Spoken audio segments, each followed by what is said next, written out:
नहीं बोलता हूँ, लेकिन एक बात जरूर बोलूंगा कि आप अगर अपना मुंह खोल रहे हैं, मैं हर बार बोलता हूँ, ये जो जुबान भगवान ने दी, इतने दूर का जो एरिया दिया है ना, ये इसलिए दिया है कि उसको आप, और ये इसलिए दिया है कि यहाँ से सोचिए और यहाँ से बोलिए। और कुछ लोग बिना सोचे बोलते हैं यहाँ से ना, वो दिक्कत कर जाता है। अगर आप अपना गटर खोल रहे हैं तो निकाल, अगर आप देखिए गटर खोलेंगे तो गटर ही, गंदगी ही सामने आएगा।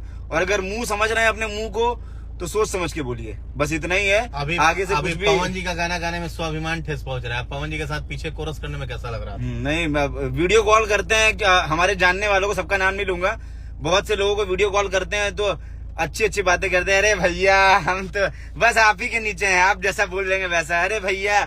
और पीठ पीछे जब अपने आप को थोड़ा फेमस करना होता है तो मीडिया के पास आकर के कुछ भी बोलना होता है, मतलब कि इंगू पिंगू आंगू पांगू उनके साथ वाले। अरे आप इंगू पिंगू के चलते आप आज इतना आगे बढ़े हुए हैं, आप ये सोचिए।